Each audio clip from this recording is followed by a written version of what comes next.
네, 오늘은 축복과 저주 레위기 26장 말씀을 같이 보도록 하겠습니다. 이스라엘 백성들도 인간이기 때문에 이 하나님의 말씀을 하나도 빼놓지 않고 다 기억하고 지킨다는 것은 불가능할 일일 거예요. 그러나 이스라엘 백성들이 절대적으로 지켜야 되는 계명은 우상을 만들어 섬겨서는 안 된다는 계명입니다. 1절에 나오고 있죠. 이스라엘 백성들이 반드시 기억해야 할 것은 그들이 왜 존재하는가라는 거예요. 그러니까 이스라엘 백성들이 이 세상에 존재하는 이유는 자신의 행복이나 성공을 위해서 존재하는 것이 아닙니다. 이스라엘 백성들이 이 세상에 존재하는 이유는 하나밖에 없는 하나님을 나타내기 위해서 존재하는 거예요. 그러니까 하나님은 이것을 위해서 그들을 택하셨고 애굽에서 건져내셨고 가나안 땅을 차지하게 하십니다. 자, 그러나 이스라엘 백성들에게 이 가장 큰 위험은 뭐냐면 자기 자신의 행복을 하나님보다 더 중요하게 생각하는 거예요. 즉, 하나님이 우리를 택하신 건 우리를 축복하시기 위해서다라고 생각하는 것입니다. 물론 그것도 사실이지만 가장 중요한 목적은 그게 아니죠. 하나님은 하나님의 살아계심을 증거하기 위해서 그들을 택하신 것입니다. 자, 그런데 이스라엘 백성들에겐 두 가지 위험성이 언제나 있었습니다. 그것은 뭐냐면 하나는 하나님의 말씀보다는 이 세상 지식을 더 우월하다고 생각한 거예요. 하나님의 말씀은 언제나 모든 걸 하지 말아라 하는 식의 말씀이라 그러면 이 세상에 있는 지식들은 보니까 자기 자신들을 똑똑하게 해주고 다른 사람들로부터 인정받을 수 있게 해준다는 것입니다. 그래서 나중에는 하나님의 말씀만 믿는 것이 아니고 하나님과 세상을 같이 믿어버리게 된 거예요. 그래서 이스라엘 백성들이 우상을 만들었지만 우상을 만들었다고 해서 하나님을 버린 건 아니었습니다. 하나님도 믿고 또 세상도 믿었던 거예요. 자, 그러나 그 우상들이 이스라엘에 이제 부흥의 불을 꺼버리고 이제 망하게 했던 것이죠. 그리고 또 다른 위험성은 뭐냐면 하나님을 믿지 않고 이방신을 섬기는 자들이 세상에서는 더 잘 살고 더 성공하는 것처럼 보였다는 것이죠. 그래서 그들의 마음속에는 우리도 저렇게 세상을 쫓아가면은 적어도 저 이방인 수준으로는 살지 않을까라고 생각한 거예요. 자, 그러나 이방인들이 사는 것과 하나님의 백성들이 사는 길이 완전히 다르다는 것을 알아야 되는 것이죠. 이스라엘 백성들이 우상을 용납한다는 것은 더 이상 스스로 존재할 이유가 없다는 것을 존재해야 할 이유가 이제 없는 거예요. 자, 그러므로 하나님의 백성들은 세상 사람들이 뭐라고 해도 또 남들이 세상적인 방법으로 아무리 산다고 할지라도 하나님 외에는 몰라야 되고 하나님 말씀대로만 살아야 되는 것입니다. 이것이 하나님과 이스라엘 백성들의 가장 중요한 약속이에요. 그래서 레위기 26장은 메시지는 아주 심플합니다. 순종하면 축복이고 불순종하면 저주라는 거예요. 자, 그리고 이스라엘 백성들은 생활 가운데 이 하나님의 능력을 믿어야 됐어요. 2절에 보면은 너희는 나의 안식일을 지키며 나의 성소를 공경하라. 나는 여호와니라 라고 했습니다. 그러니까 이스라엘 백성들은 안식일에 쉬어야 했는데 그로 인해서 그만큼 경제적으로는 뒤질 수밖에 없죠. 경쟁에서 뒤질 수밖에 없죠. 우리 사람 생각으로는 하루를 놀면은 하루를 굶어야 되겠다라고 생각을 할 거예요. 자, 그러나 이스라엘 백성들은 이 안식일을 기억해야 되는 거예요. 그러니까 하나님의 백성들은 땅의 양식으로 사는 사람들이 아니고 하늘의 양식으로 사는 사람들이 있죠. 그러므로 우리가 하나님의 말씀을 양식으로 먹으면 하나님께서 육신의 양식도 주시고 내 병도 치료해 주실 것을 믿어야 된다는 거예요. 하나님은 나의 모든 필요한 것을 공급해 주시는 여호와 이레의 하나님이심을 믿어야 된다는 것입니다. 또한 이스라엘 백성들은 하나님의 성소에서 응답하심을 믿어야 된다는 거예요. 우리가 하나님의 말씀대로 하나님께서 알려주신 대로 하나님을 예배하면 나에게 어떤 특별한 느낌이나 특별히 보이는 것이 없어도 하나님은 우리의 예배를 받으신다는 거예요. 우리에게 응답하신다는 것을 믿어야 한다는 것입니다. 하나님께서 성소에서 기도하면 들으신다고 약속하셨기 때문에 우리가 그 약속을 믿어야 된다는 거예요. 이제 3절부터 13절까지가 하나님이 주시는 순종에 대한 축복입니다. 이스라엘 백성들이 하나님의 말씀에 순종할 때 하나님께서는 이스라엘 백성들에게 정상적으로 비를 주신다라고 말씀하세요.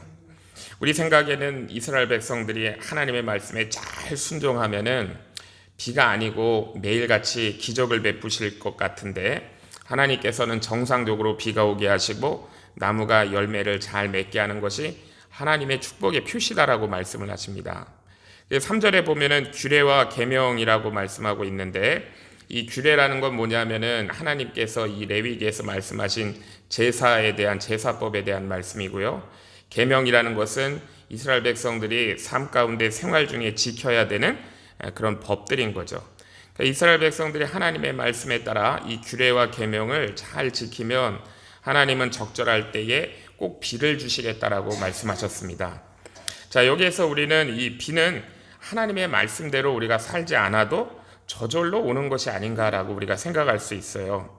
만일 우리가 하나님의 말씀에 불순종했을 때, 하나님의 말씀에 순종했을 때 나를 세상에서 가장 유명한 사람이 되게 해주시고 내가 이 나라의 최고의 부자가 되게 해주신다 그러면 어떻게 해서든지 하나님의 이 규례와 계명을 잘 지킬 건데, 이 비가 오는 것은 당연한 것 같잖아요. 그래서 하나님의 말씀을 지킬 필요가 있겠는가라고 생각할 수도 있습니다.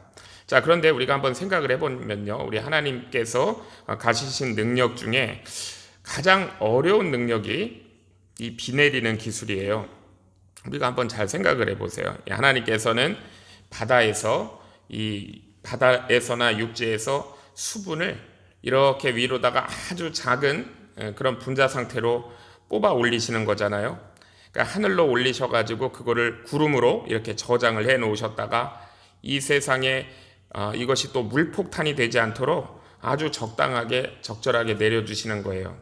그러니까 하나님께서 이 과정에서 바다에 있는 소금기는 다 빠지게 해주시고 식물이나 동물들이 먹고 살 수 있도록, 마실 수 있도록 맑은 물로 보내주시는 거잖아요. 그러니까 이것이 우리가 생각하지 않아서 그렇지 이 하나님의 놀라운 능력 중에 굉장히 큰 능력이죠. 자, 이런 것을 통해서 우리는 우리 일상 가운데 정상적인 것들이 얼마나 귀한 것이고 하나님의 축복인지를 우리가 깨달을 수 있어요. 믿지 않는 사람들은 하늘에서 내리는 비를 보면서 당연하다라고 생각할지 몰라도 하나님을 믿는 자들에게는 이것은 놀라운 하나님의 축복의 표시인 것입니다. 결국 사람이나 짐승들이나 행복하려면 하나님으로부터 그런 일상적인 복이 와야 되는 거예요. 자, 우리가 복받는 비결은 근데 하나님의 말씀에 순종하는 데 있다라는 것입니다. 자, 이렇게 레위기는요, 하나님께 드리는 이 제사법을 포함해서 하나님이 제정하신 많은 법이 포함된 그 하나님의 말씀이 레위기예요. 이제 레위기가 27장까지 있는데요. 레위기의 끝부분인 26장은 그동안 하나님께서 계속적으로 선포하신 규례, 계명, 그리고 이 법도를 지키느냐 지키지 않느냐에 대한 그 결과가 무엇인지를 말씀하시는 챕터입니다. 하나님께서 규례와 계명 그리고 법도를 모세를 통해서 선포하고 전달하셨는데, 그렇다면 하나님의 백성의 위치에서 필요한 것은 실천과 순종이라는 거예요. 그리고 하나님의 말씀을 잘 실천하고 순종하기 위해서 필요한 것은 하나님의 말씀의 뜻을, 의미를 잘 이해해야 되는 것이죠. 이 하나님의 말씀의 뜻에 대한 이해는 하나님에 대한 이해로 연결이 되는 것입니다.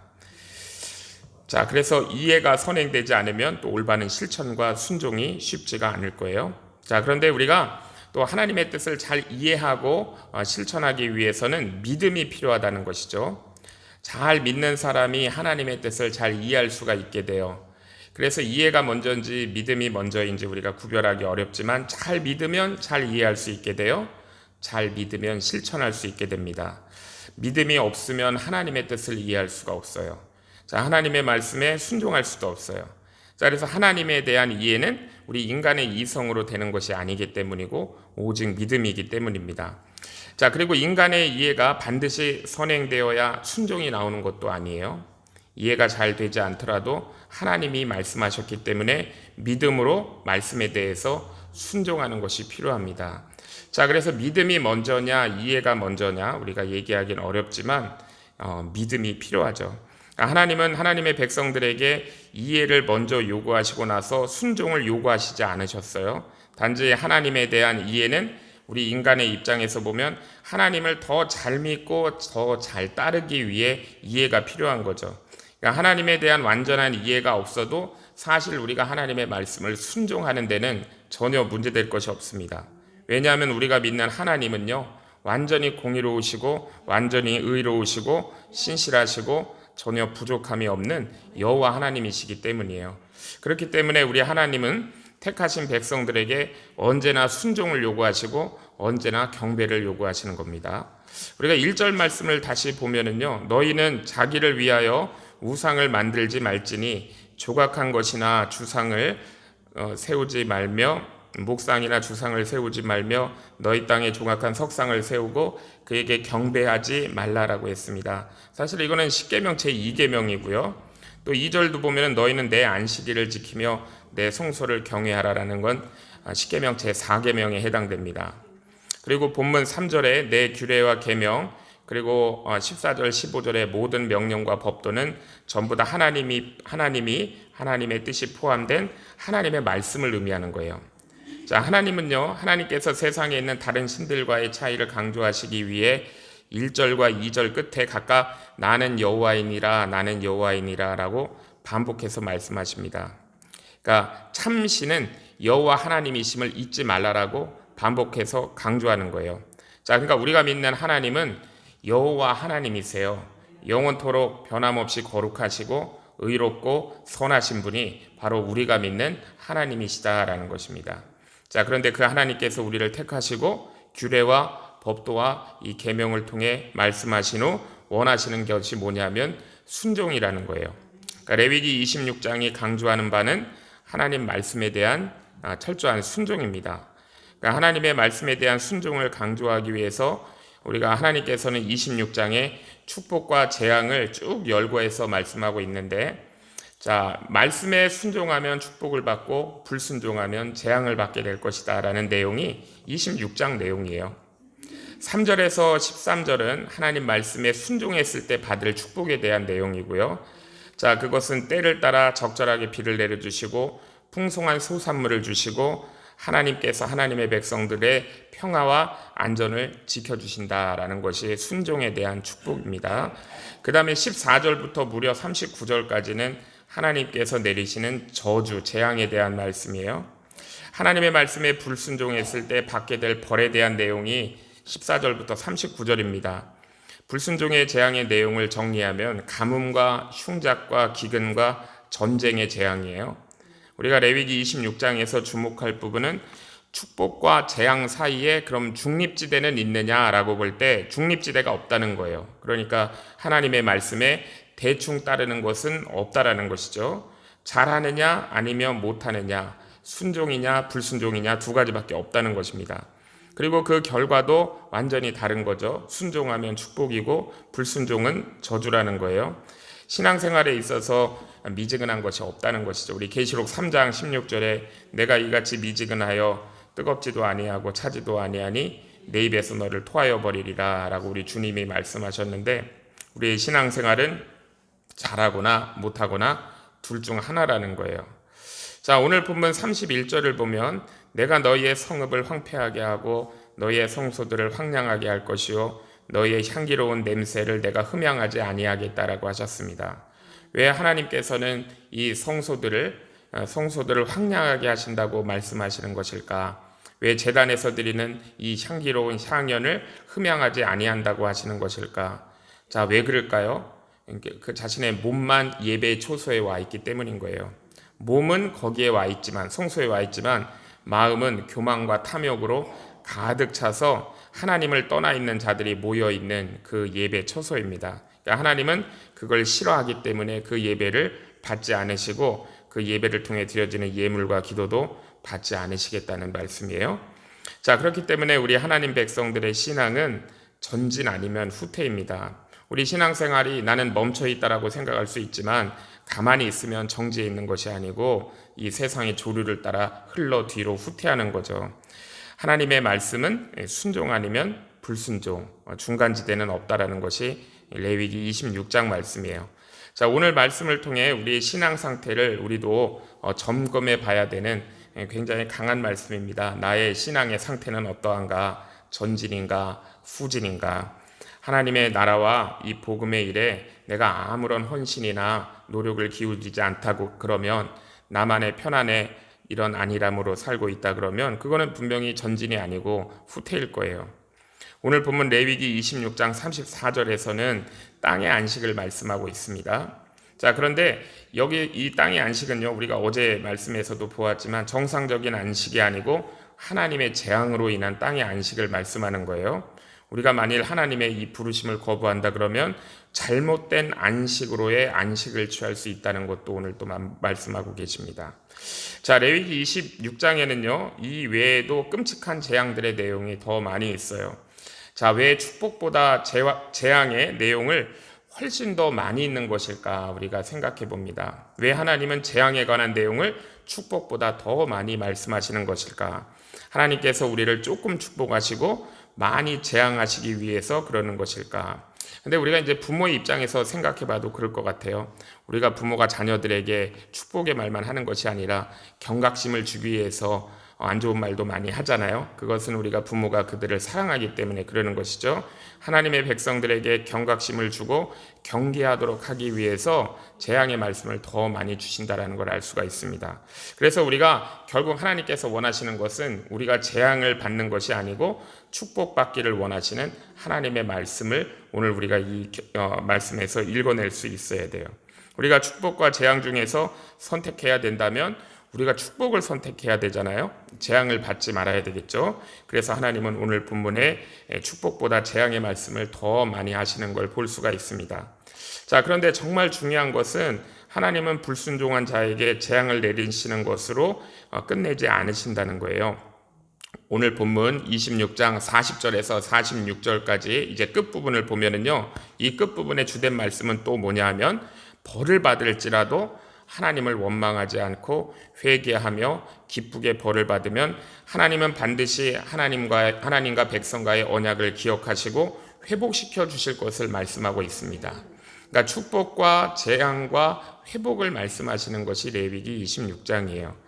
44절 말씀을 보면은요, 그런즉 그들이 대적의 땅에 거할 때에 내가 실어 버리지 아니하며 미워하지 아니하며 아주 멸하지 아니하며 나의 그들과 세운 언약을 폐하지 아니하리니 나는 여호와 그들의 하나님이 됨이라 라고 말씀하세요. 하나님은 하나님의 백성들을 낮아지게 하신 후에는 다시 하나님 자신을 그들에게 주시고 그들의 하나님이 되시겠다라고 약속하십니다. 그러니까 우리가 살 길은 하나님 앞에 미리 낮아지는 게 살 길이죠. 우리 마음을 하나님 앞에서 겸손하게 하는 것이다 라는 것을 우리가 깨닫게 됩니다. 레위기 26장의 마지막 세 구절은 하나님은 여호와 하나님이심에 대한 강조로 또 맺고 있어요. 우리 하나님은 여호와 하나님이십니다. 하나님은 영원전부터 스스로 계신 분이시고 현재도 계시고 영원히 존재하시는 하나님이세요. 이 하나님께서 우리를 지으셨고 우리를 구원하시고 영원히 인도해 주시는 하나님이십니다. 또 우리는 그 여호와 하나님의 말씀의 중요성을 우리가 잊지 말아야 돼요. 우리가 붙들 생명의 밧줄은 우리에게 주신 하나님의 말씀임을 우리가 잊지 말아야 되는 것입니다. 하나님이 우리를 구원하신 것은 우리의 행복이나 우리의 성공이 아니라 하나님의 살아계심을 나타내기 위함이에요. 결국 영원한 밧줄은 하나님의 진리의 말씀밖에 없는 것입니다. 우리가 하나님의 말씀 앞에 교만하여 우리 마음이 너무 단단해지면 그때는 아무리 하나님이 치시고 징계하셔도 듣지 못하게 돼요. 그렇기 때문에 하나님께 우리에게 부드러운 마음을 달라라고 우리가 기도해야 되고요. 늘 하나님의 말씀 앞에 겸손하고 또 하나님의 우리에게 정해주신 경계선을 넘어가지 않고 우리에게 주시는 능력 안에서 모든 것을 감당할 수 있게 해달라고 기도해야 되겠습니다. 저와 주의 성도님들 그렇게 되기를 주의 이름으로 축복합니다. 기도하겠습니다. 하나님 아버지, 오늘 레위기 26장 말씀을 통하여 우리의 신앙이 순종인가 불순종인가 갈림길에 서 있음을 확인하고 깨닫게 하시니 감사합니다. 우리의 마음속에 하나님보다 앞서는 우상이 있다면 다 내어버리고 세상과 하나님을 함께 붙들려 했던 어리석음이 있다면 다 내려놓고 회개하게 하옵소서. 오직 주님만을 섬기며 말씀대로 살아가는 믿음을 허락하여 주옵소서. 우리로 하여금 눈에 보이는 것에 흔들리지 않고 예배를 귀히 여기고 하나님께서 공급하시는 은혜를 신뢰하는 믿음의 삶을 살게 하옵소서. 혹 우리가 연약하여 넘어졌을지라도 정죄로 끝내지 않으시고 회복의 길을 여시는 주님의 은혜를 붙들게 하시고 겸손히 주님 앞에 돌아와 다시 일어서는 믿음의 사람이 되게 하옵소서. 우리의 심령을 늘 부드럽게 하셔서 늘 주의 말씀 앞에 낮아지게 하시고 순종을 통해 하나님께 영광 돌리는 저희들의 삶이 되게 하여 주시옵소서. 예수님의 이름으로 기도하옵나이다.